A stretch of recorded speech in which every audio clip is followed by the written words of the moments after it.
An excerpt from Artifacts Across the Ages, a catalog for quest and commerce by Lili Frugfessa.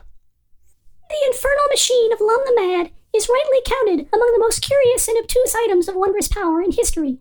Its story begins, so far as is known, with Lum himself, the third Baron of Chathold, who lived in the early days of the Kingdom of Erde, before it was even great. Many assume that the strange and terrible machine which came to bear his name was the cause of Lum's madness, or that its creation was somehow owed to his insanity. Yet neither is the case. Rather, Lum's insanity seems to have been brought about by the cursed sword Druniazeth, which he once possessed in his youth and lost, beginning an all-consuming mania to regain its power. This drove him to military conquest, earning him accolades in the expansionist kingdom of Old Erde, and his growing eccentricities were tolerated for the victories he won. Lum discovered his infernal machine when his forces seized a strange fortress somewhere in the Iron Hills. It became the means by which Lum moved from loyal baron to rampaging warlord, ravaging so much of Old Erde that the forces of the Grand Prince were forced to hide behind the walls of Rel Astra. The infernal machine is an enormous device of black metal and glass.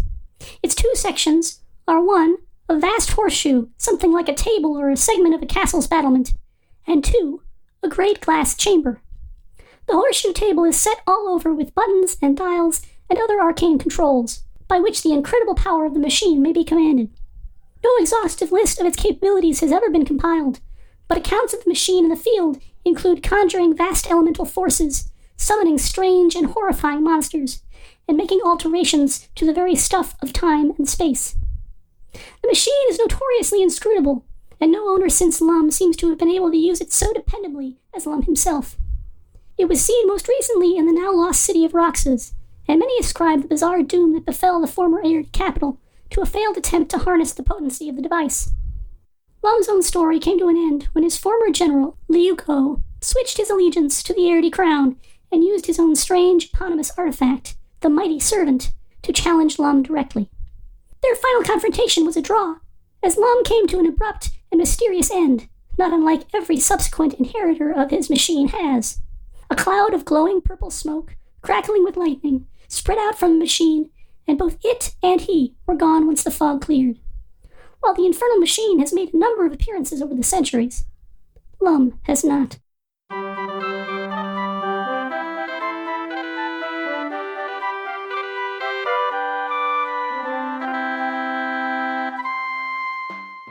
In the city of Greyhawk, 5 individuals are united by circumstance.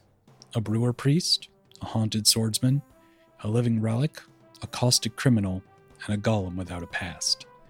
With the drawing of a single card, their lives have been turned upside down. Welcome to The Chimera, a role-playing adventure podcast. Our campaign this season is called Misplaced. It takes place in the venerable setting of Greyhawk, kind of, and we're playing with a modified version of 4th edition Dungeons & Dragons. I'm Vin LeBate, and I play Goldeneye Drakashi, a Dragonborn rogue. Joining me today are... I'm Braden Lamb, and I'm playing Balmo, a halfling cleric. I'm Jeffrey Bard, and I play Sir Simeon, the human sword mage. I'm Josh Hallbachner, and I play Ashlar, a warforged sorcerer. I'm Kacey Smith, and I play Latchkey, a shardmind with the dual classes of Battlemind and Scion. And I'm Kelly Weissman Aspruth Jackson, the Dungeon Master. Now, let's get started. So, a reminder of where things stand. The party had a conversation with an entity named Obliviax. There were some other conversations going on sort of simultaneously and crossed back and forth, but that was the main focus of the conversation, was with this entity named Obliviax, who, as a reminder, had the appearance of roughly an entire room full of moss and vines and leaves and other sort of vegetative matter that together looked very loosely like an impressionistic image of a chimera, a D&D chimera, which means the dragon kind. It was, during most of this conversation, confined to a holding cell with some sort of an energy wall between the rest of the party and Obliviax. But through some, let's say, questionable decision-making, the determination was made to release... He just rolled really good on his diplomacy. to release Obliviax into the world, and now that's an issue. Oh, Obliviax also has some sort of glowing, probably some kind of stabby weapon. It's a little bit ambiguous. Lodged in its side. Now that it's been released, and the Vegapygmies have been released, and the Vegapygmies that are riding on moss dogs have been released, and the fungal behemoth has been released, all of those creatures are loose in the main body of the holding cell area. So, as well as the floating robot I Am is also here. It operated the controls which opened the various cells and released those various monsters. The whole of the party is in and around the exit to this room, in what I think is a well thought out positioning, all things being equal. There are also still 3 different cells that contain monsters, at least apparently do. One containing an archerai, which is sort of like a gigantic parrot on stilts, and 3 chul, which are sort of crustacean lobster monsters. One that is containing a grell, which is like a floating brain with a beak and barbed tentacles, that was very angry and was yelling in deep speech earlier, and one containing a big water-filled tank, which is holding within that tank a squid-faced aquatic monster called a Kapru, which is basically an aquatic mind flayer. There is one Vegapygmy that is over by Obliviax and is trying to work that sword or whatever it is out of Obliviax's side. And otherwise, there are 1, 2, 3, 4, 5, 6, 7, 8, 9, 10. 10 Vegapygmies, those are the Vs. Sorry, 10 Vegapygmies plus the 11th that's working on getting that sword out. Those are the Vs, and then the Ms are moss dogs, which also have Vegapygmies on their back, and that's another 7. The fungal behemoth is the large monster that looks like it's a monster made out of fungus that actually has an image, not a letter. And again, the whole space is stark, sparse, brightly lit in a way that's a little bit disquieting. And there are no inherent smells or sounds, but now that all these fungus monsters have been released, there's more smells than there were before. Any other questions about the scene? How effective is the Vegapygmy seeming at working this thing in Obliviax's side free? It's just getting started, but so far not very effective looking. It's not really budging. Okay. There's basically, the Obliviax is very large, huge to be specific. If you want to get technical about it. And the Vegapygmy is a small size monster, and so it is sort of climbed up now. I should probably move the Vegapygmy actually over to better represent this. It's climbed up over on the side of Obliviax and is literally just standing on its side trying to work the sword up out of its mossy flesh. Any other questions before we roll initiative? Nope. Okay. Then let's roll initiative. All right. All right. I got 23. Well done. Good job. I have a 21. I have a 4. That's unfortunate, Latchkey. Yeah. Unfortunate. Oh. All right. Ouch. Well, Ouch. Dad game is coming strong. I have a 17. Cool. Sorry, a 16. a 16. Okay.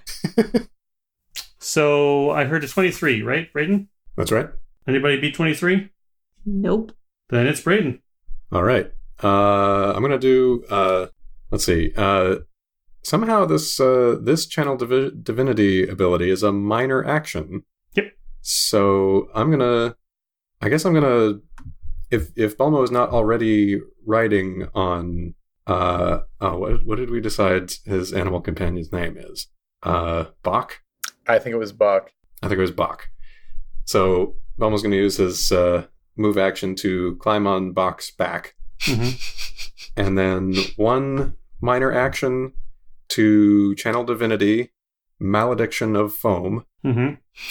He points his stein in the direction of the, let's say, the eastern block of Vegapygmies, and says, "Hails a strong wrestler, fells all she hath met, and makes the ground slippery, though it not be wet." This is a blast. Shoot. This is not a ranged thing. So this is centered. The blast is centered on him. Let's see. Now so a blast is the directed. It's like a cone. Okay. Right. So you have to choose the direction, and then it's 5. It's a 5x5 block in front. Wherever you choose is front of him. So centered on him. So you want to position yourself carefully before using a blast attack. Right. But it only affects enemies. That's true.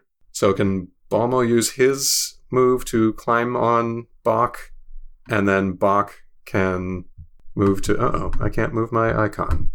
To move into position to cast this blast? Yes, that'll be fine. Okay. Yeah, there's no target for this. It just affects everybody, and they all have to save, I guess.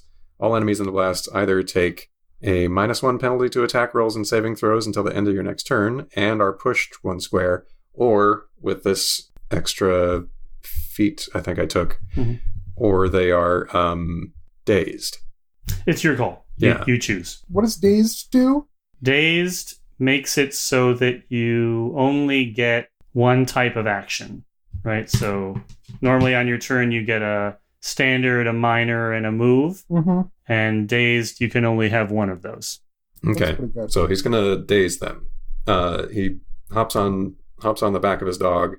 The dog nimbly slips between our allies, and he hurls his open stein in that direction, and a much greater quantity of liquid than you would expect to be in that stein issues forth, coating the enemies in dangerous suds. All right, the cascade of foam strikes the Vegapygmies and their moss dogs. There's a moment of sort of woozy chittering. Some of the beer seems to be sort of leached into their vegetative bodies as they kind of marinate in it for a second. The various forms sort of weave and stumble, visibly intoxicated. Your move seems to have had its effect. That was your minor action. You still have a standard left. Yeah. Then Bach is going to do a Stalker's Strike. Okay. The description for that is, as your spirit companion snaps at your foe, the spirit is filled with predatory fury, becoming a greater threat to your enemies. And that is an attack of Wisdom versus Fortitude. 18? I assume you're attacking the Moss Dog Rider. Yeah. Set in front of you? Yep. Yes. That misses. Okay. That ends your turn, right, Balmo? Yes. What was the next highest after 23? I've got a 21. Sounds like it's you, Jeff. All right. Then I'm going to teleport 3 squares in front of me here as my move action. That's your move action. Then as a free action, I'm going to mark this fella here and this fella here. So Obliviax and the fungal abomination? Gigantor? Behemoth, yes. That's what, then, I am going to yell out to Obliviax, we had a deal. This is what happens when... I can't think of anything pithy. This is what happens when promises are broken. And then he is going to stab the ground and channel a bunch of force energy through his body into the sword and then out into the people who are adjacent to him.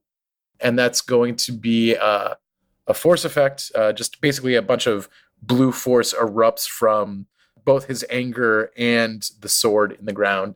And that will deal... Well, let me see if I hit first. So level 2 stunt, by the way.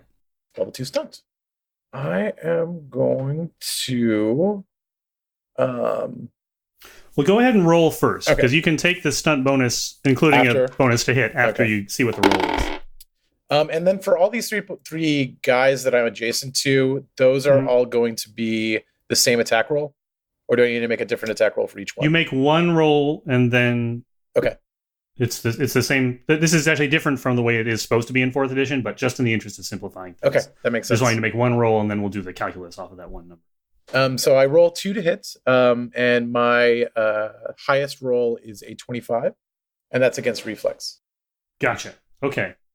And that's who's in the catchment area of this thing? That's going to be this M guy, V, and B. So just everybody in this line. The first row here that you're up against. Yeah. Mm-hmm. Okay. So a bunch of people in the same group of Vegapygmies and Moss Dogs that Balmo intoxicated. Yes.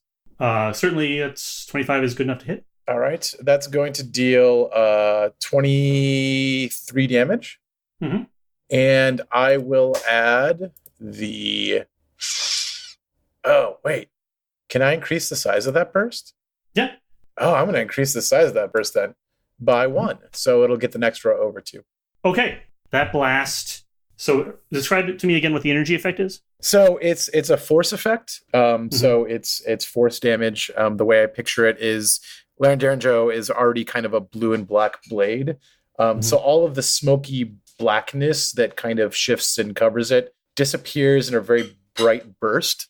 And then that bluish energy kind of explodes, leaving just the black shadow for a brief moment. And that blue force wave is what hits everybody. So it's kind of like it's like its chitin is coming off for a brief moment before it reforms. So those lances of force tear through the Vegapygmies and Moss Dogs, the 6 of them that are in your catchment area here, and just rend them apart. You're left with basically a plate of salad in front of you. So all 6 of your targets have been destroyed. Rad. So that was 21. Next number is... I have 16. Anybody beat 16? Okay, then there's somebody before you, Josh, because Obliviax, having received Sarsimian's shout and watched Sarsimian tear through several of its minions, Obliviax... Again, remember, when Obliviax speaks, you just remember clips of people saying those words to you, like a ransom note written in letters cut out of magazines. That is the absolute worst. It's so neat. I'd love to see that movie. I understand that you are upset. Try to see things my way. I have been imprisoned for a very long time. When the opportunity presents itself to escape, it is only natural for a prisoner to wish to do so. Very slowly, crawling at an almost snail-like pace across the floor, Obliviax moves a ways to the side of the room, partially interposing the command station in the center between it and the rest of the party, and especially Sarsimian, but not accomplishing much else. It's moving very slowly. The Vegapygmy on its back moves along with it. And that is the end of its turn. And Josh, you had a set 16, right? Yep. Okay. Before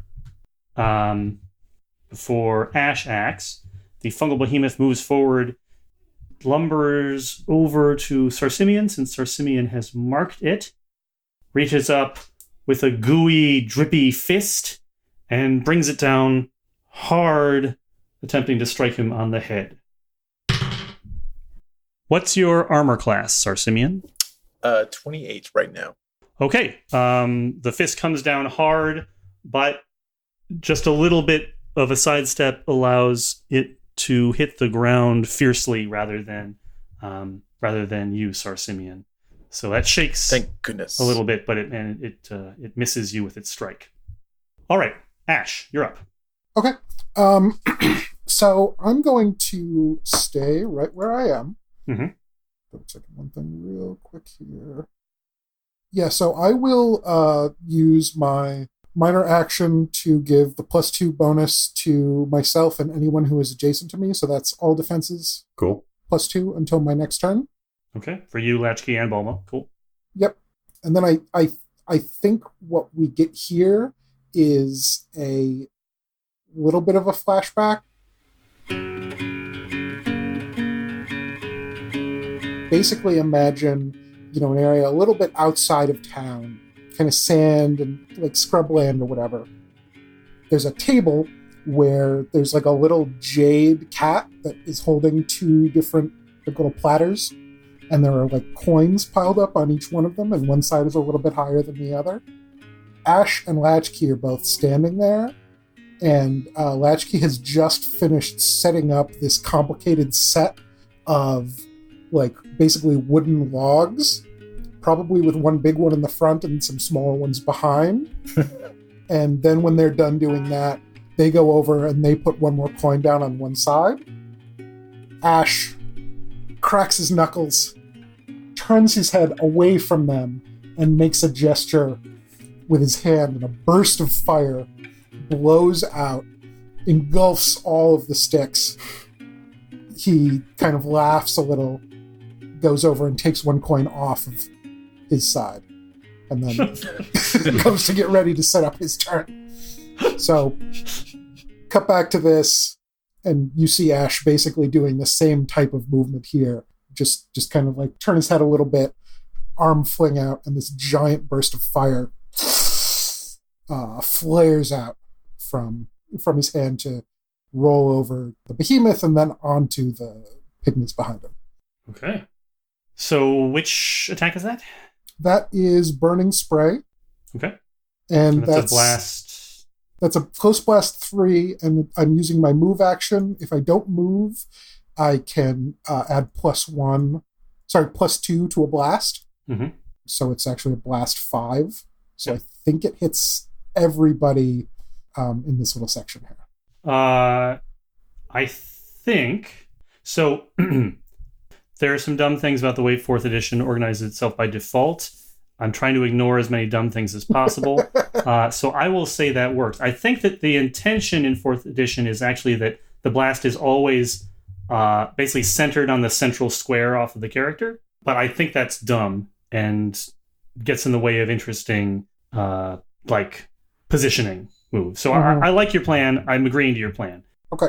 And know that it's valid going forward. So yeah, basically you're extending it to a 5 square area, and that will encompass the fungal behemoth and all of these other monsters over here, and it coincidentally won't touch any of your friends. So that's pretty ideal. Yes. Okay. All that practice paid off. It's certainly worth level 2 stunt. Mm-hmm. And go ahead and roll. Okay, my better is 16. Against what? That is against reflex. Reflex. You definitely want to add something to attack there. Okay, I will do that then. I'll dump the stunt into attack bonus. Okay. Great. And what's the damage? 19. Okay. The gout of flame engulfs the fungal behemoth and all of the various vegapygmies behind it. They are burnt to a crisp. The behemoth, its legs are singed and sooty, but it's still doing pretty well. This was easier with logs. Latchkey reaches into their pouch and tosses a coin over them. Yes! Nice. Yes! Nice. It's so good!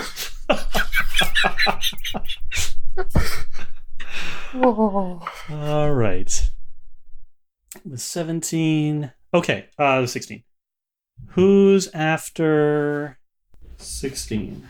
I'm 4, so there may be things before me. Okay, right. And you're who's left. Okay, so yep. 17, 16. On.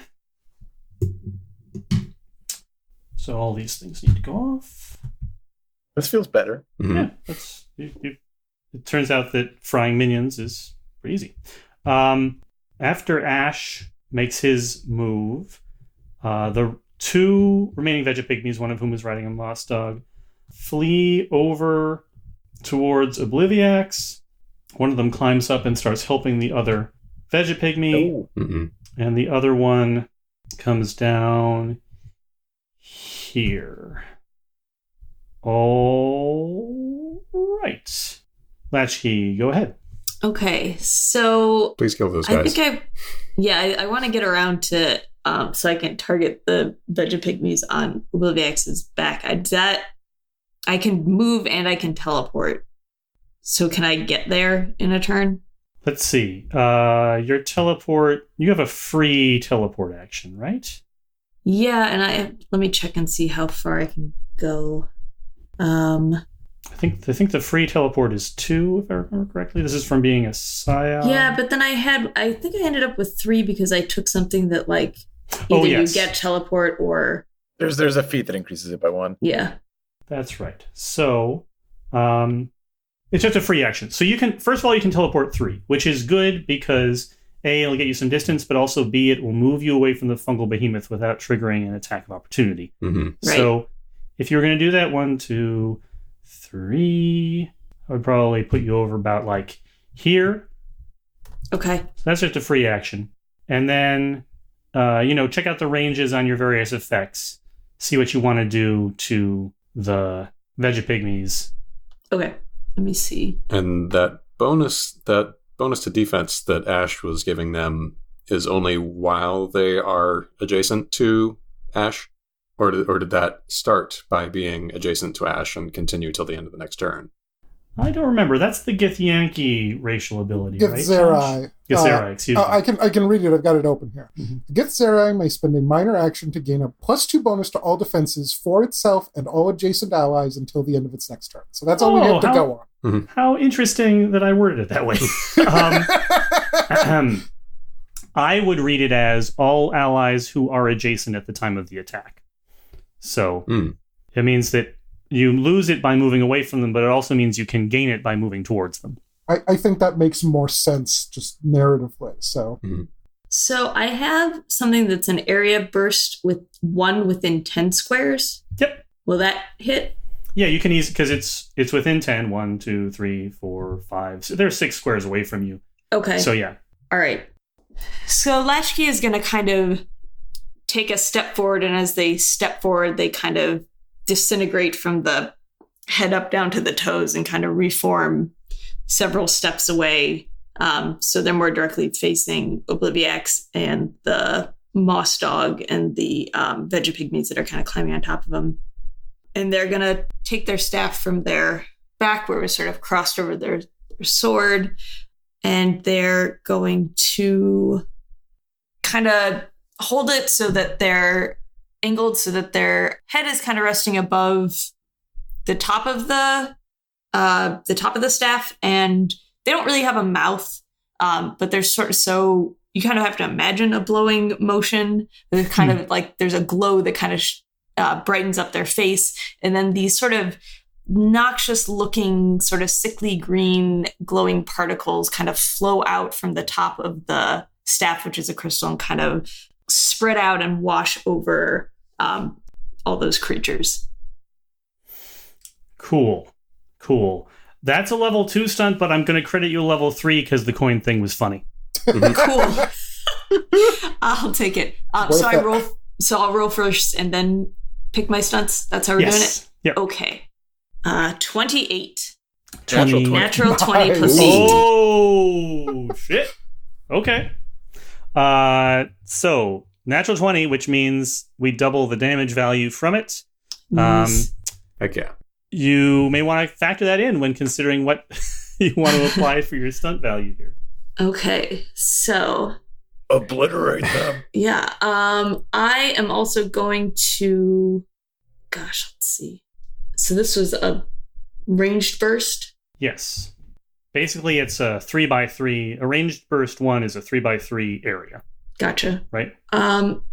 Okay, I'm also gonna sap their AC by 6. well, that's pretty useful. That'll apply to everybody in. So right now, that area, just to be clear, you can place that area in such a way that it targets all of the adversaries on the that are left on the board except for the fungal behemoth, right? Because you can put it sort of there, and that'll get both Vegapygmies, the Moss Dog and Obliviax. Moss Dog and then Obliviax. Yeah.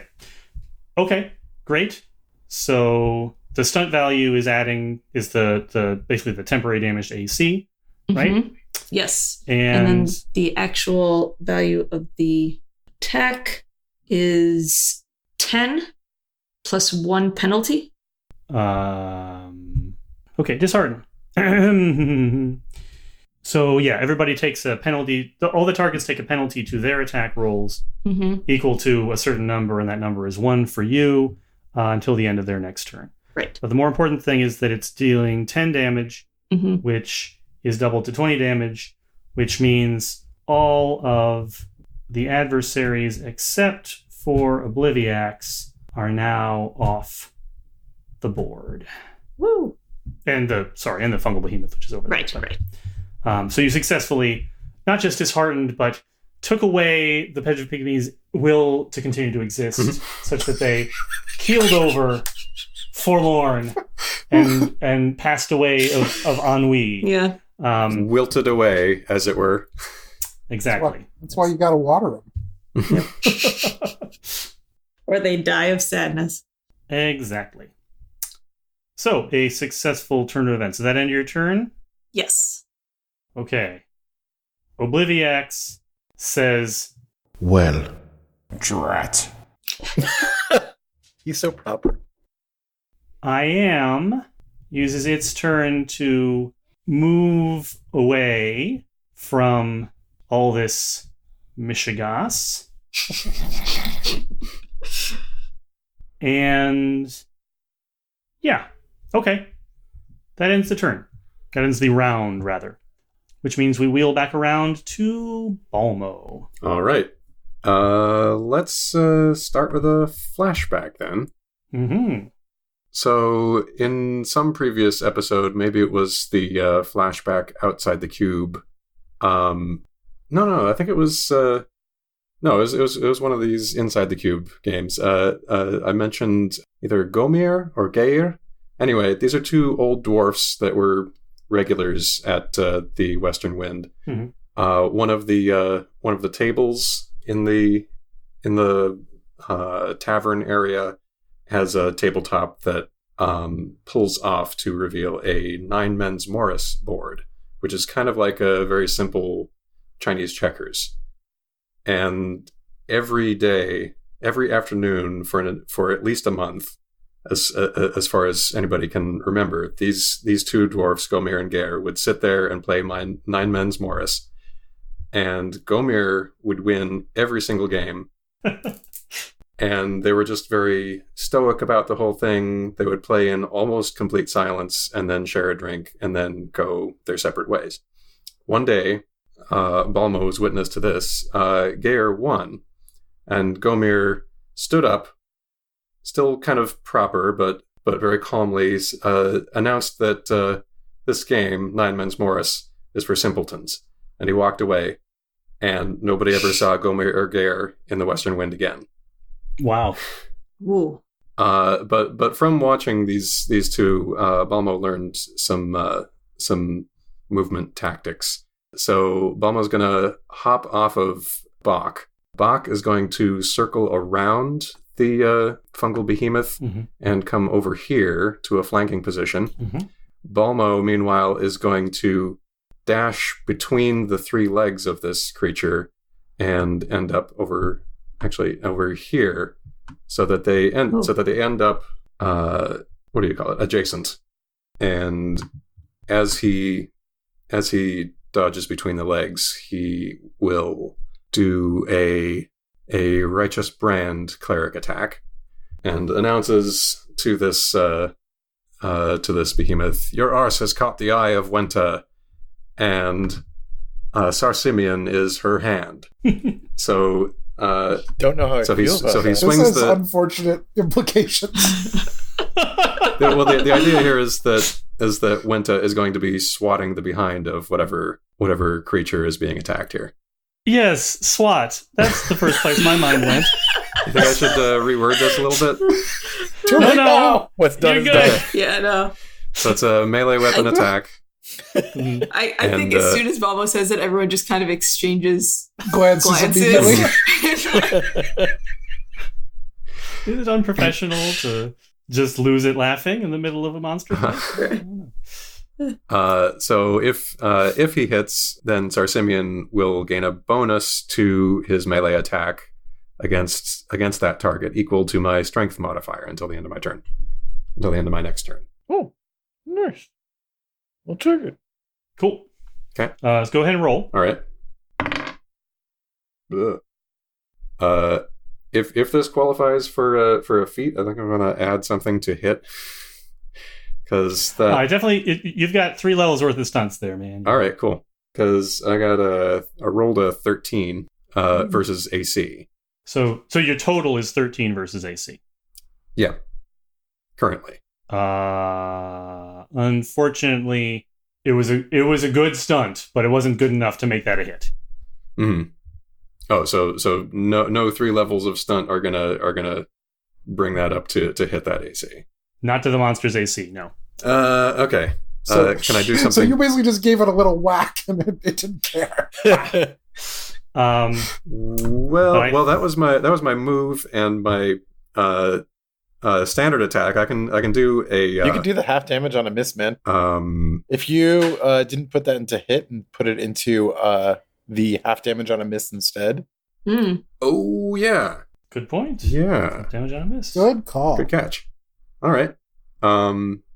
So, but because it didn't hit, then you don't. Then I think that means you don't get that extra bonus. It's Righteous Brand. And that's only a level 1 stunt, so you could add a couple more things to it. You could, if you give me another stunt level, you can get the Righteous Brand benefit too, without having to make the hit. That's fine. Okay. Otherwise, they're just going to go to waste. So. Yeah. So let's see. Yeah. Then one for the half damage, 1 for adding the Righteous Brand, and do I still have 1 more? Mm-hmm. Okay. Let's do a. Can we do knocked prone? Yeah, sure. All right. He's standing on 3 legs. He whacked one of the legs. Maybe he topples over. Okay, so the standard damage on that is 15. So then that would be 7, right? 7. Yep. Okay. And Sarsimian gets a attack roll bonus equal to 2 until the end of my next turn. Nice. I will take it. So against this guy. All right. You whack the fungal behemoth with the tap handle, and it doesn't. It's like hitting a house with the tap handle, right? Mm-hmm. Like it's a big monster, and so it doesn't have the kind of satisfying impact that really cracking skulls with this weapon usually does.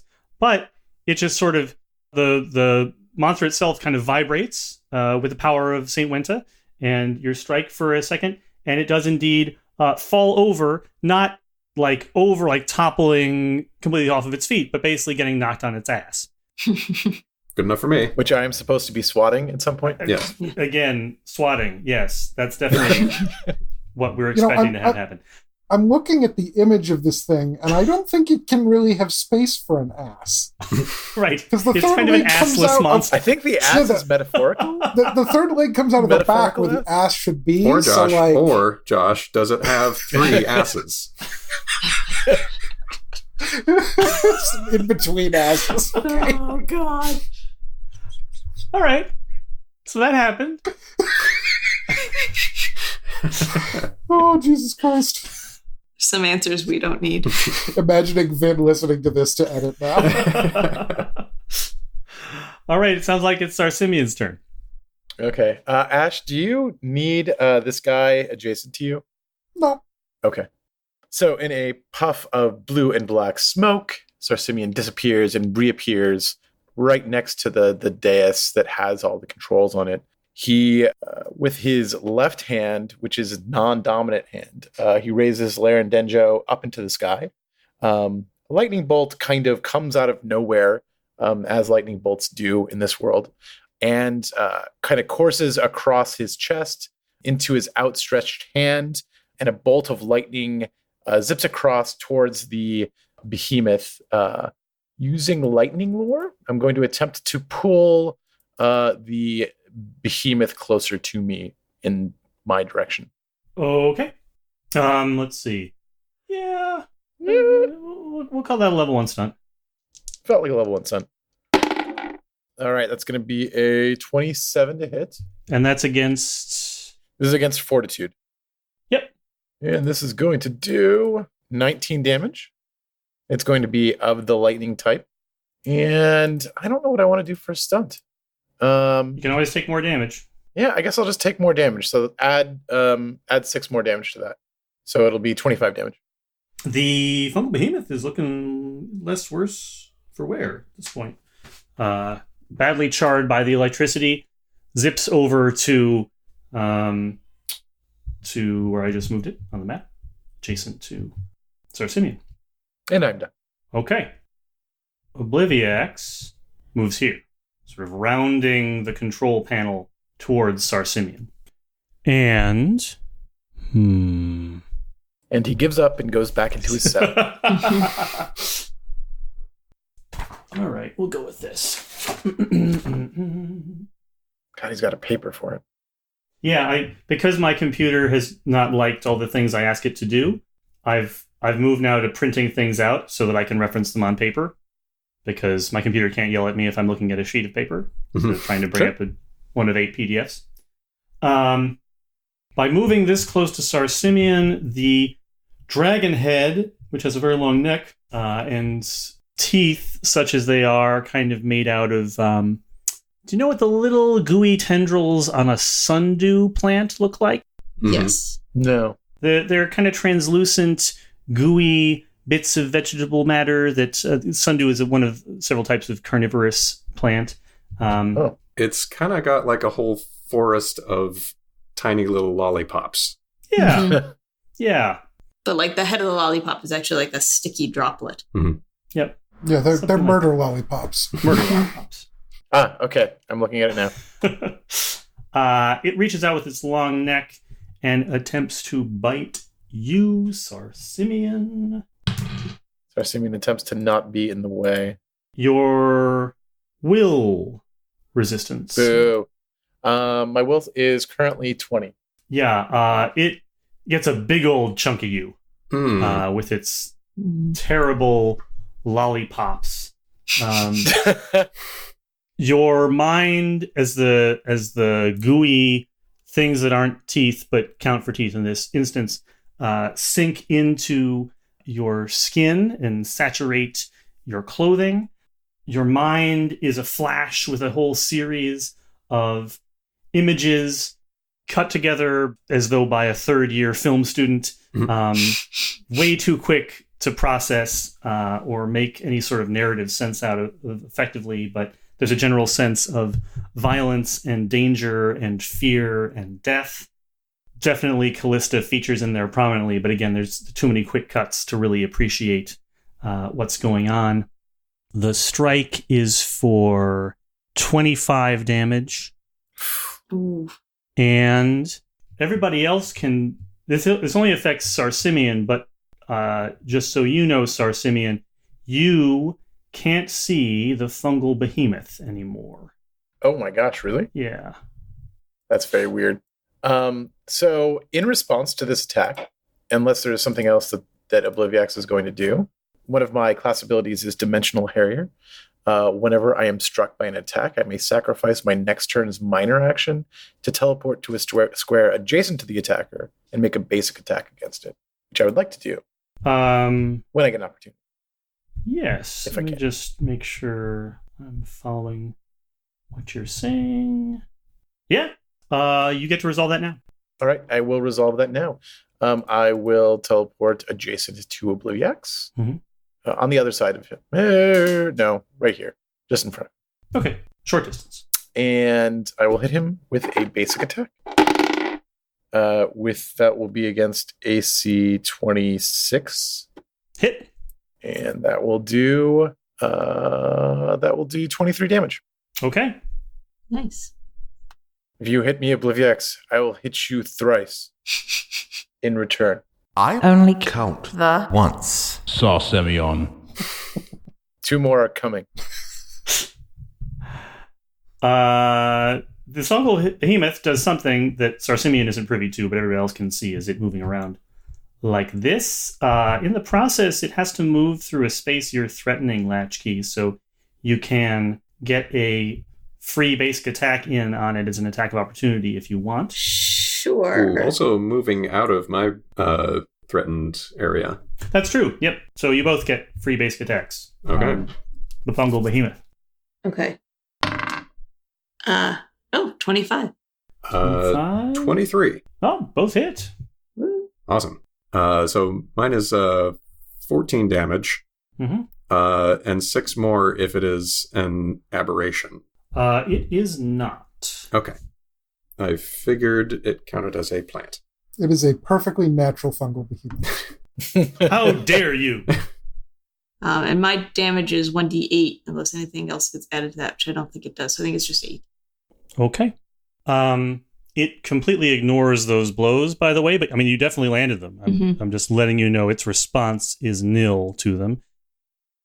Okay.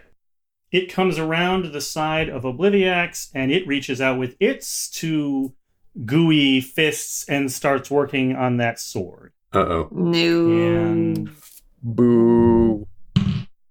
no progress yet, although the sword is definitely wobbly in its hands. It's clearly more effective than those 2 Vegapiggies were.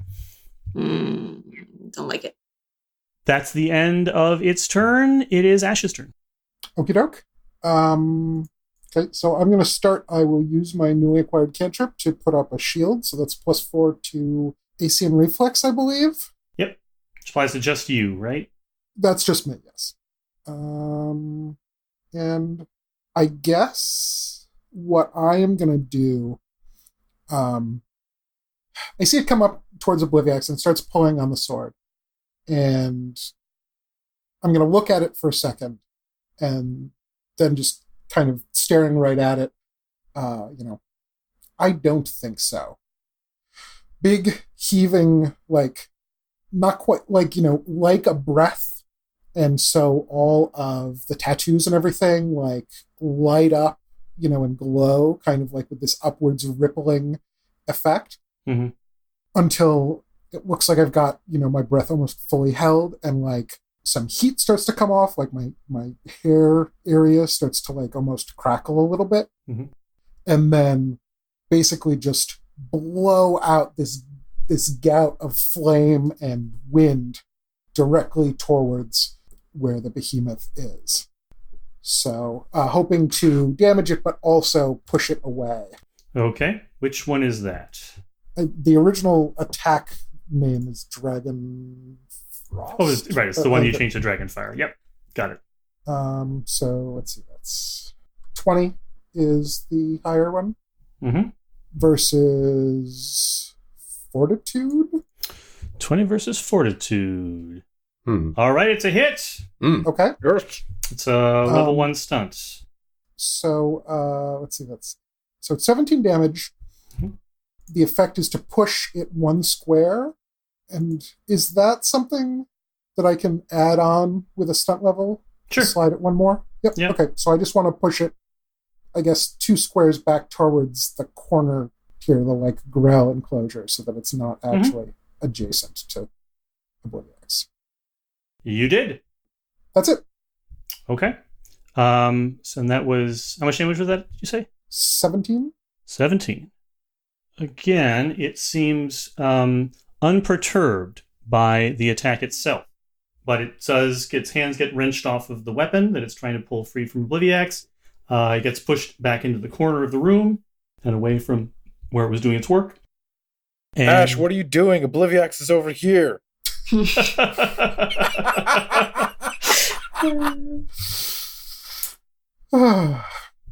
And it's Casey's turn. Okay. So I am also going to target the behemoth. And I have an ability Did I forget about shaped consciousness? It lets me do 2 at wills instead of 1 if I don't move. Yep. And I'm going to do 2 ranged attacks that have a range of 15. So I think I can reach them from where I'm standing. You can. Even without teleporting? Yep. All right. So this works as 1 attack roll, but then I think you get the damage of the 2 attacks. That's right.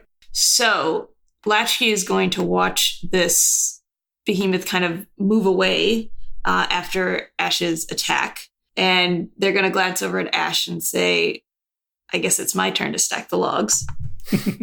And they're going to sort of tap their staff onto the ground, and 2 ripples are going to come out, both of different colors. One's going to be blue and one's going to be purple. And they're just going to kind of, instead of really spreading completely outward, they kind of just flow towards this behemoth. Mm-hmm. And if they strike, they'll just kind of erupt upwards in sort of this flare of color and kind of just like flare upward like a wave and then descend onto the behemoth like a wave. Only a 12. And this is against his will, I believe. Mm-hmm.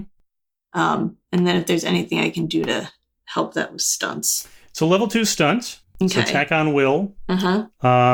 You can't get there by just adding to the attack value, but as we discussed before, you can take half damage. You'd have to apply half damage to both of they're treated as completely different attacks for the purpose of this stunt. So you could use both levels to get half damage out of both of them if you wanted to. Yeah, I'll do that. Okay. And what was the attack? Which type was it? So the attacks were 2 Scion attacks. It was Memory Hole and Mind Thrust. Okay. So Memory Hole would be 10, so it's 5. Mm-hmm. And then Mind Thrust is 14, so 7.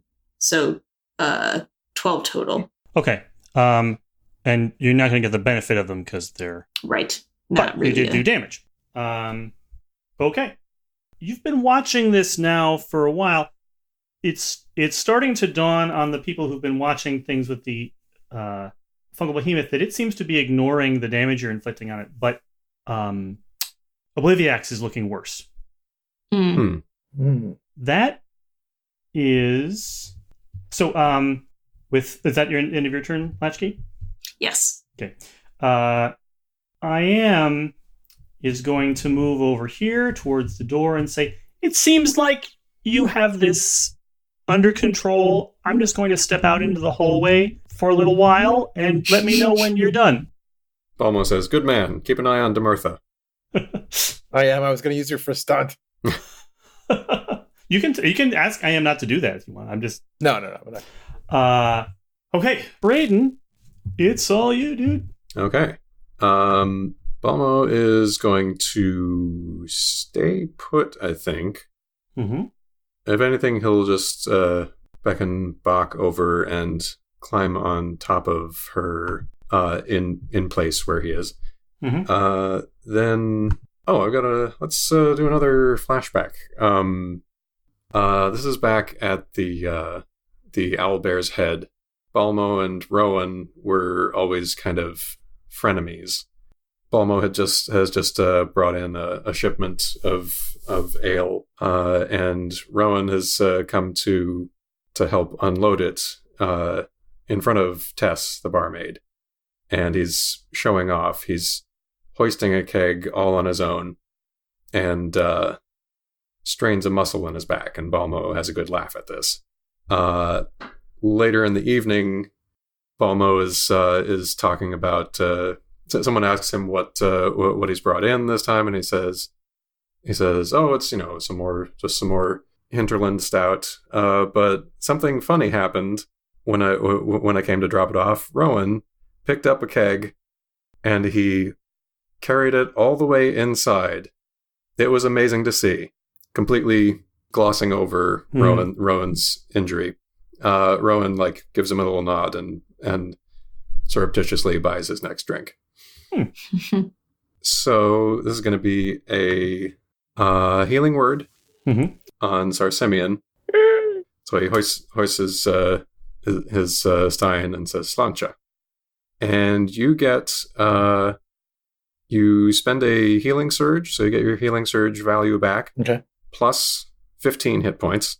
Plus you get a +2 to defense for the rest of the encounter. Oh. And you get a free basic attack on the nearest enemy. Oh. And Nice. before you do that, I'm going to do a... Very excited about this. One thing that'll probably aid that. I'm going to do a Lance of Faith on Obliviax as my standard action. Mm-hmm. So that's a wisdom attack versus reflex. Okay. What does the Lance of Faith look like? It's a brilliant ray of light that sears my foe with golden radiance. Sparkles of light linger around the target, guiding your ally's attack. So if I hit, then one ally I can see gains a +2 to your next attack roll against the target. Good stuff. Good stuff. Go ahead and roll. All right. Does a 20 hit reflex? Reflex. No, but you have a level 1 stunt. Okay. And you can spend that to make it hit. All right. I will do that then. Okay. So it hits for... so that hits Obliviax for 14 radiant damage. Mm-hmm. And Sarsimeon gets a +2 to his next attack. Which is coming right now, yes? Mm-hmm. He also calls out, "Here comes number 2." I rolled a natural 20 on that. Oh, yeah, it's a 20. Oh. All right. Do I have to do... Yeah, is there buddy. confirmation in this? No Nope. confirmation. I love that. We also, it's just the damage that you do is just doubled. That's... Okay. So then that's going to be 46 damage. Wow. Damn, Gina. Okay. Do you want to narrate getting a really good hit in on Obliviax? Yeah. So Simeon is still coming off sort of the first strike that he made not too long ago. Mm-hmm. And was sort of getting into position for his second strike. Having been like disoriented by all of the memories that are flowing through his brain, he's trying to maintain concentration, and he's seeing these pictures of Kallista, and he's imagining what could have possibly happened to her to lose memory of Sarsimeon. And like that really hurts him very deeply. And he starts getting lost in those memories. But then when that lance of light comes through and hits Obliviax, it sort of clears his head for a moment, and he remembers that he owes Obliviax 2 more hits. And he continues to follow through with this piercing, lunging strike underneath the dragon's chin. Excellent. All right, that was your whole turn, right, Balmo? That was the whole turn, yep. And Jeff, are you back up to full health? I'm back up to full health. Which is what? Just 63. 63. Okay. Very good. Very good. It's your turn, Jeff. And so when you start so now you've made this strike against Obliviax. You've you're as determined as ever. You owe Obliviax that third hit, and then Obliviax disappears. In addition to not being able to see the fungal behemoth, you also can't see Obliviax anymore. So is Obliviax missing from like my memory, or is Obliviax missing just from my sight? You remember Obliviax. Okay. Okay. So it's not like he has. You have no sensory information on Obliviax right now. Okay. Gosh. What is like a perception check? It's a wisdom roll. Is it like Are you disbelieving? Move action, standard action? I'd call it. So what are you trying to do, I guess is the question. I'm trying to tell, like, did he move to another location in this room? Mm-hmm. Or is this just like an invisibility trick? So there's no evidence of a teleport, but of course, teleport doesn't have to provide you with evidence. It's really like 1 minute there, the next minute not. So you can decide what you think Sarsimeon would do in this instance. He could try and strike the air and hope for the best. He could, try and make some other assessment, use some magical ability, try and get around things. Your call. Yeah, I think at this point, yeah, okay. He knows that the behemoth just disappeared. And so he uses that as like, almost certainly Obliviax has just disappeared. And Obliviax's chin was right on the tip of his sword not moments ago. Mm-hmm. All things being what they are, he assumes that Obliviax is simply invisible. Mm-hmm. And so what he's going to do is he's going to teleport to the top of the dais where the controls are. Yep. How high up are those? Like if he's standing on it, he's probably like 4 feet off the ground. Oh, so it's pretty short. Yeah. Is there like a panel that he could stand on top of? He wants more height than that? Is that the goal? Yeah. Yeah, so it's basically, think of it like a tall table. Tall table. It's not nearly as impressive. And it's slightly inclined, so it's like taller in the middle than it is at the edges, but that's about it. And there's not like a device on it or anything? I guess sure there could be. What do you want? I just want more height. You just want more height. Get up. I want like 8 feet maybe. Like 8 feet. Yeah. All right, fine. Probably not. We'll leave it as it is then. Okay. So Sir Simeon will teleport on top of the table, and then just kind of do like a running jump off of the edge of it, trying to leap onto whatever might be the back of Obliviax, trying to basically, like, if he can center mass it, he's got a much better chance of hurting him than if he's just stabbing wildly in front of him. So that's kind of his goal, is to kind of get into the middle of Obliviax. So he's going to jump up, take Larendenjo, and do a flaming sword burst down below him, hoping that that's going to be enough to catch enough area that if Obliviax is hiding here, he's going to hit him. Okay. That's level 2 stunt. Yeah, I'll take that. Go ahead and roll. I will. That's going to be a 27. And against what? That's going fire. Blue flame is AC. 27 versus flame. Just a second. Targeting what you can't see. Here we go. It's kind of just you have disadvantage, right? It's -5. It's simple. It's -5. Okay. Yep. So that would be a 22. 22 versus AC. Yes. And it's level 2 stunt. Okay, you could spend your stunt bonus and hit. I will spend my stunt bonus and hit. Okay. This third hit is very important. It's pretty important. So what's the damage on a hit there? That's going to be 23, and then, 23. Okay. It'll be fire damage, if that means anything. And this is number 3. You land on something you can't see, which is writhing and oozing and reacts very violently when you land on its back and strike with your blade. There is a scream, and you get a flash of several different people screaming at different times in your life. God, that's so disturbing. Your mom, a friend of yours who was killed when you were working for the Sultan of Zaif, but killed in battle, a shriek that Kallista did once when she was startled. All sorts of different noises like that. It's disquieting, but you definitely hit. Is it all like loved ones screaming? Definitely, it's all people he's attached to. Yes. Oh, makes me feel real bad. And everybody else too. It's people you have affection for who are screaming. Yeah. Dang. Yeah. Obliviax is, good at its job. That ends your turn, right, Jeff? Yes, it does. Okay. So, Obliviax. You still can't hear Obliviax, Jeff, but you can. I'm sorry, you still can't see Obliviax, but you can hear it. Or hear such as it is, right? I mean, what's hearing with Obliviax? You can interact with it through weird memory mumbo jumbo. I almost regret the necessity of destroying you. Almost. What's your will defense, Jeff?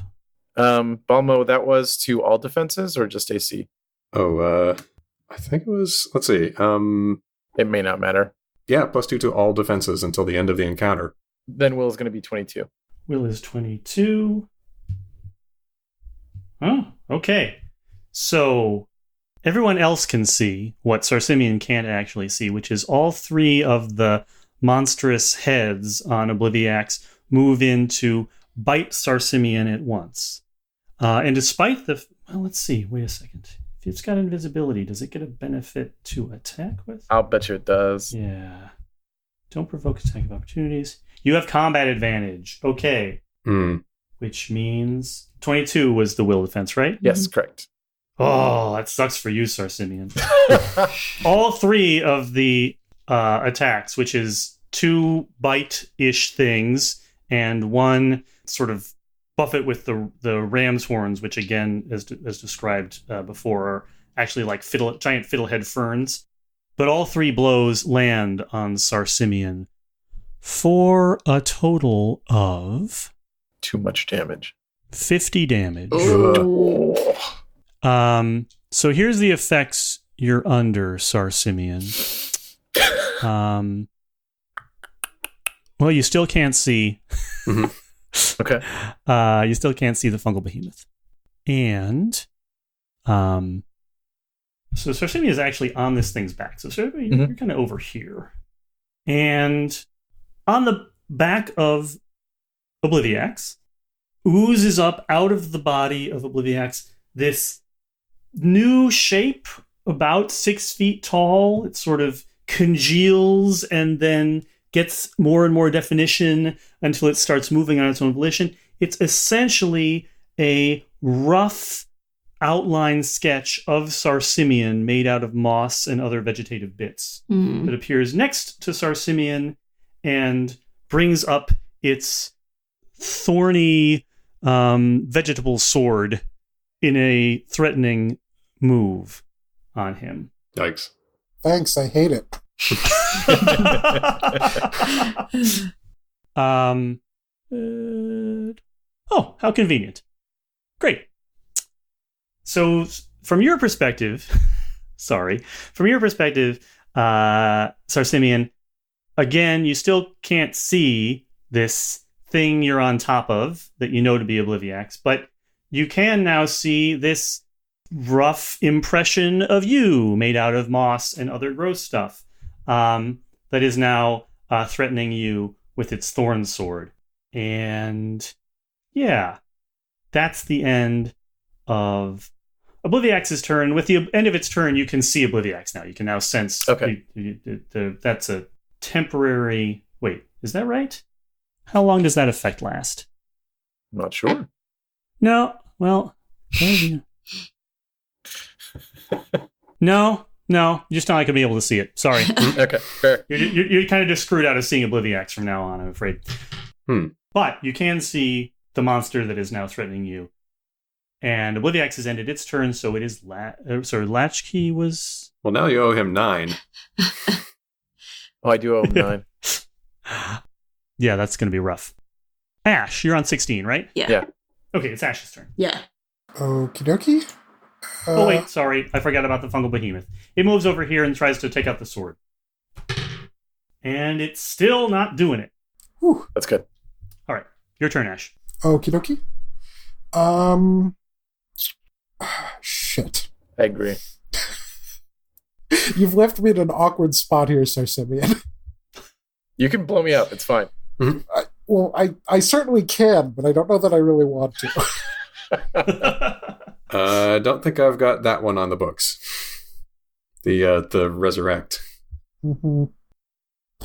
This is officially a low resurrection setting, just so everybody's clear. Mm-hmm. It's not like you're going to go into town and find some NPC cleric to just bring everybody back to life. Mm-hmm. You know, if you do a good enough stunt, man, one of the things is get somebody out of the area of effect of a thing you're doing. Oh, wait, no, you know what? I actually just remembered that I was misreading one of my things, so I can do that. Mm-hmm. So even better. I'm going to kind of narrow my eyes at the situation over there. You know, kind of bring one hand up, half close one eye, kind of sight along it, move my fingers around, adjust, with the other hand, just to kind of make sure that I have a good idea of what I'm doing.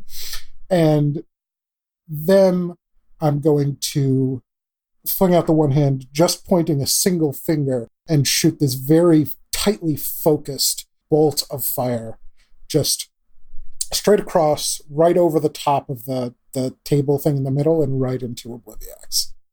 Okay. 26. Versus which defense? Versus Will. Versus Will. Yeah. Okay. That is a hit. Okay. So that is 19 damage, and it was an even attack roll. So I get to make a follow-up attack on another target. Cool. So I think the way that this would work is it'll basically kind of make a pinpoint hole through Obliviax and go through to hit the fungal behemoth behind it. Yes. 20 versus Will. 20 versus Will. That's also a hit. Okay. So that's 13 damage to that, and 20's even, so I get to make one more, and I'm going to hit the Sarsimian duplicate. And I think the way that works is it cuts through the behemoth and then bounces off like a little angle of the door behind him to like angle straight up towards the duplicate. And the top one there is 14 against Will. That's a miss. Okay. Snap my fingers. And so that close. was a level 1 stunt. What did you want to do with your stunt bonus? Can always just take more damage. Yeah, I think just more damage. Okay. So your damage from the initial chaos bolt is what? It's 19 on Obliviax and 13 on the behemoth. Okay. You successfully inflict some serious fire damage on both monsters. Yes. Does that end your turn? That's the end of my turn, yeah. And I'll use my shield again as my minor. Okay. Oh, wait. And I just remembered that's +2 damage to each of those because I didn't move. Yes. Even better. All right. On 12, the Sarsimian duplicate acts. Come on, duck soup mirror act.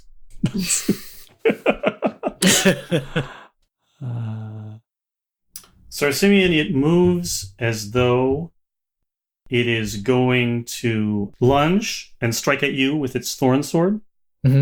And as it does so in sort of the natural maneuver of fencing, I mean, clearly it's moving like it knows what to do with a sword. Its lunge turns out actually to be a feint, and it reaches down to where the fungal behemoth has been failing to pull out the sword and pulls it clean out in one fluid motion, like there's no effort involved. Well, shit. That news bears. Holding the sword aloft, it is sword. Like it's got the proportions of like roughly a bastard sword. It's a very strange bastard sword. It's made entirely out of some type of multicolored crystal. Its blade is actually 2 prongs, like a very narrow tuning fork. One of the prongs is neon blue and the other a glowing neon purple. It holds it up, and everyone has a memory of themselves smiling in a mirror at some point in their life. Latchkey? Yep. It's the red self that's the battle mind, right? Correct. The voice of the red self, because that's not the active self right now, right? Right, correct. The voice of the red self in Latchkey's mind says, we need that sword. Yeah. I was kind of thinking about that. It's like, that seems like a sword that belongs with me. So that was the duplicate's action. And now it's Latchkey's turn. All right. I think Latchkey is going to change personalities. What do you want me to roll for that? Since go ahead and do it. Okay. Especially with that trigger, you can go to red if you want. Yeah, so Latchkey's going to become red, and I think this is the first time that red has been on screen in game. So again, there's a little bit of a shift. Red is a bit broader and thicker and just more sharp angles and juts, and just everything's a little bit more ka-chunk. And they do have a mouth now, and that mouth smiles, and the staff is put away and the sword is pulled out, and Latchkey just says, finally. And they're gonna, let's see, where are we at? 1, 2, 3, 4, 5. Well, so I can either move or teleport, but I can't do both. I don't You know. also have that free teleport that comes with being a well, yes, you have the free teleport that comes as one of the Scion abilities. So. Okay, so I'm gonna, however I need to, I'm gonna get myself within like melee distance of Obliviax. You can get down here pretty easily. Yep. And so we're going to stab at this this giant plant creature, and I think we're gonna use the ability Twisted Eye. So the sword comes out, and there's sort of a, it's a bastard sword, but there's a little bit of like a red sheen that's really coming from Latchkey's hands, but kind of suffuses the sword. And as they move to strike, it almost looks like the metal of the sword kind of like curls almost into more like spiral than a straight blade. And then they're going to thrust into the side of Obliviax. So this is Battle Sword 24 against AC. So level 2 stunt. If you give me one level of that stunt, you can hit. Okay, I will do that. Okay. And then the damage is 15. And until the end of my next turn, Obliviax takes a penalty to attack rolls equal to the number of my allies adjacent to it, which I think is just me and Sir Simeon. So 2. And then let me see if I've got one more stunt level. I am also going to, let's see.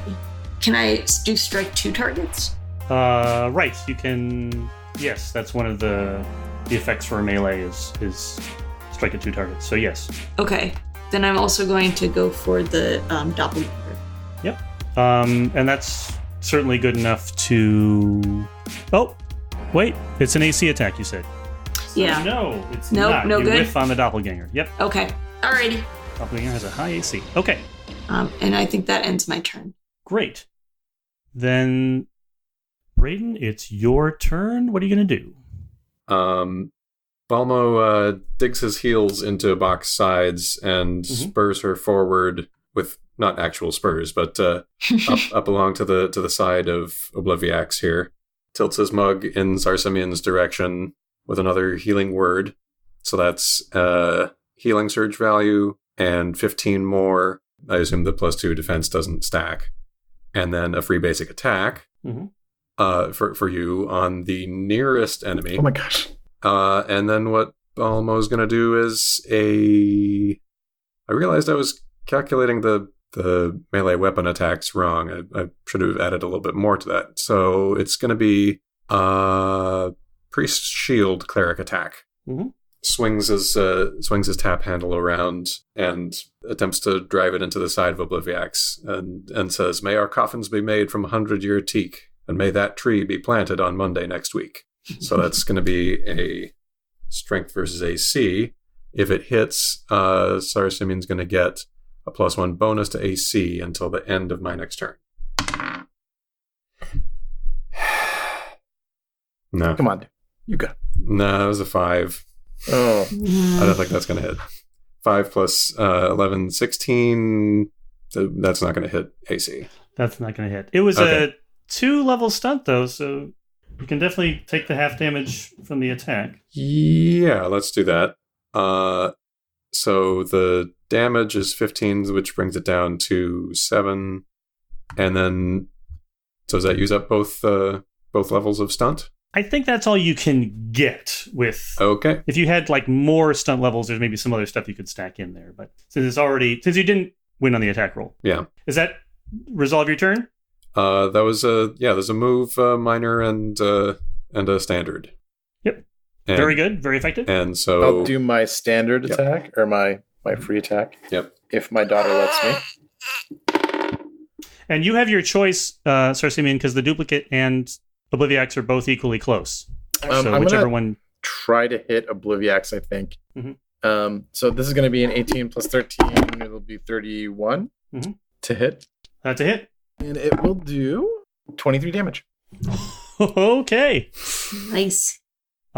You've struck mightily into Obliviax. I'm going to say you have successfully decapitated the dragon, in fact. Nice. Nice. It's oozing. There's a lot of It's sort of its susurrus vegetable breathing quality as it undulates underneath you has changed badly. It's clearly really grievously injured as you presumably move in for the killing stroke, which you can tell you're probably within range of now. Okay. It says, right? Like flashes of people saying things to you. Her Memories still live in me. If I die, They die with me. Does everybody hear that? Everybody hears that. Oh. It doesn't have targeted speech. It always speaks to the room. God damn it. Nope. Don't do it. Remember what happened the last time we listened to Obliviax? This happened. Oh, I know. So I am going to, God, just in just like a fit of pique, kind of like I'm gonna hit the doppelganger's thorn sword away, like just like attacking it, pissed off, like I don't have any other choices, and then I'm going to teleport here and sort of end my turn in a like, what do you want me to do, Obliviax? I can't let you go, but I need those memories. And then I'm done. So it's Obliviax's turn. Obliviax's response is, If you kill all of your friends, I will happily give them to you. That's not an option that I can take, and you should know this by now. Very well. I will do that for you then. Latchkey. Yes. He's still marked by me. So that means that he is at -2 to hit something that isn't Sarsimian. Yes. Good. Thank you for the reminder. Latchkey, your will defenses? Oh, my will defense is 20. And he had a penalty for me too, although I don't know how it, right? A penalty of 2. Yes. That is also true. So, 2. 2 bites strike Oof. Latchkey for 25 damage. Okay. And here is a duplicate of Latchkey. No. All right. Hang on. Sorry, Kelly. Yep. I forgot about my ability. Can we resolve that differently? Oh, because of the Aegis is an interrupt. He gets to interrupt the attack. Yes, you have to choose which of them you want to interrupt, but yes. Provoking attack suffers an additional -4 penalty. So I would teleport here, and I would apply a -4 to that attack against Latchkey. The one that does damage or the one that duplicates her? The one that duplicates her. Okay, that's good enough to prevent it from happening. Bye. Yay! Hang on. Actually, I needed to actually hit with that for that to happen. Sorry. It's getting busy in the Bard house. 28 to an object that I can't hit, so it'd be 23. 23 against AC? Yeah. And that's with the -5. That's with the -5. Yeah. So 28 otherwise.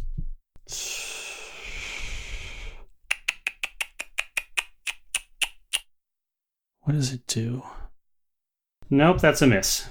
It's a miss. If it's a miss, then that guy comes back. That guy comes back. Yep. But that teleport still happens. That happens. Yes. Regardless. All right.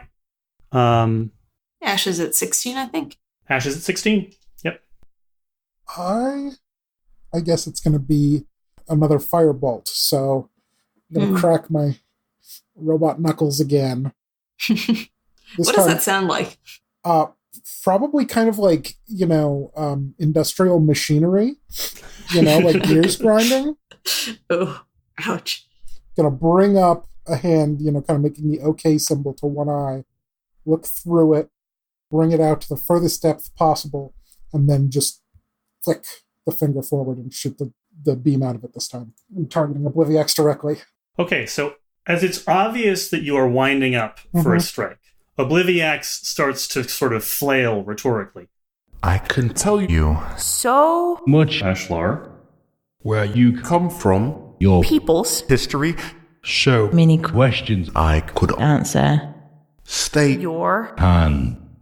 Assuming that you don't stop that, go ahead and make the roll. I literally do not listen to him in any way. Good choice. 18 versus Will. 18 versus Will. That is a miss. Ah. But it's a level 1 stunt, so you can certainly spend it for half damage if you want. I will do so. And damage is how much? Damage was the 19? Would be the 19, yeah. So that's 9. You just killed Obliviax. Yes. Oh. Well done, Ashlar. So what is that? Oh, so I missed that, right? So could the way that this works please be that I missed and then it hit the door and then it bounced back and him in the back of the head? Absolutely. Like you missed and there's laughing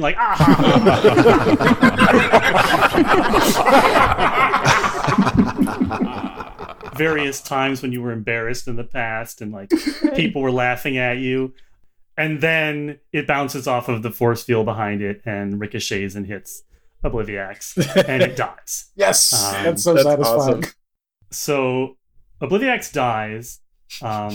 There's a moment of confusion, there's a moment of a confused, fearful look shared between the two moss duplicates, and then they crumble to the ground and immediately start to rot brown. Ew. Likewise, the fungal behemoth. It's also Can I see Obliviax now? Yes. Okay. It's still, the body is still there. Once it's slain, it becomes more of an undifferentiated pile of moss and vegetable matter. It's not shaped anymore. It starts to lose its definition in the kind of chimera-like. There we go. There you go. We still have the eye on here. I assume that's inaccurate. IM went out of the room, right? IM was on the way out of the room. It was going to use its... It hadn't used its turn to... It was the next thing it was going to do was actually get out of the room. Okay, if it's still there, I want to high five it. Definitely, because it's right there. Yeah. So yeah, you can definitely do that. As Sir Simeon's capable of understanding, okay, the fight is over, it's died. Mm-hmm.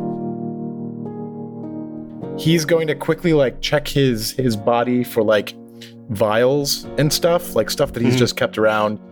Various teas and powders and stuff. Ointments, and he starts lotions, emptying them. Potives.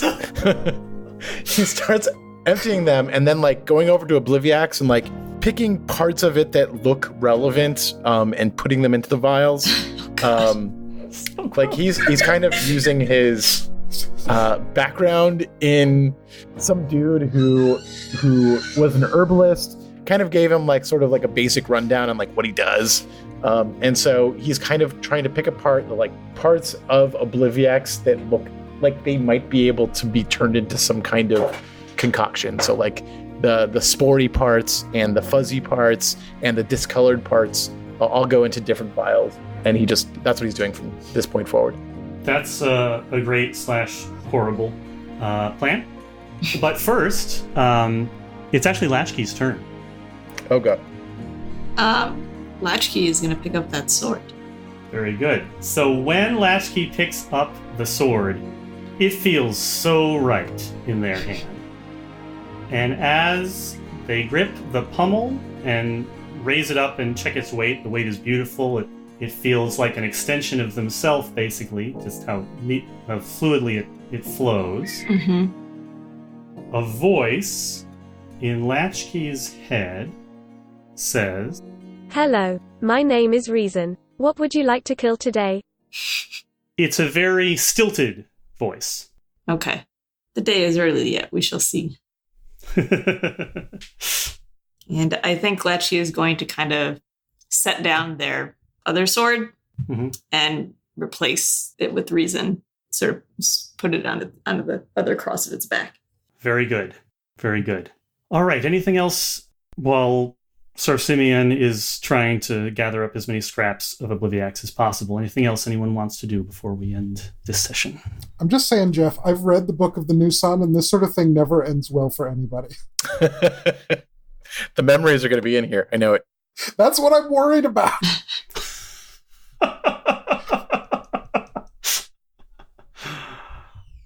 Very good. A wonderful game, everyone. That was fun. Yeah, that was really fun. Yeah. I am personally very happy with the way the maximum damage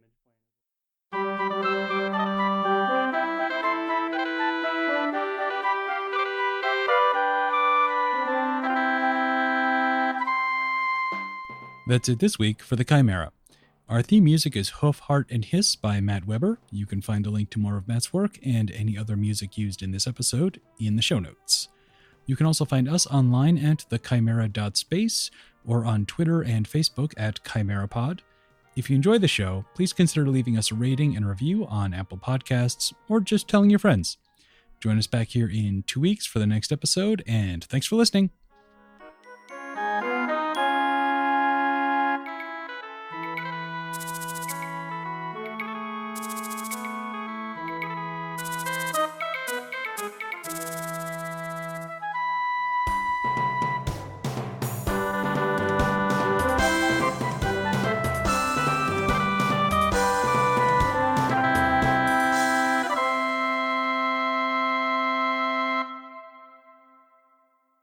We'd like to thank the following people for their contributions to the manifold voice of Obliviax: Mike Ryan of the Controller Throwers, Heather Welch of Sunshine and Power Cuts, Alex Whiteley of Thor's Kin, Issa Worry of Fears and Desires, Chris Osborne of Play Comics and Meddling Kids, Bobby Parker of Midnight Radio, and Chase Greenley of Another Path.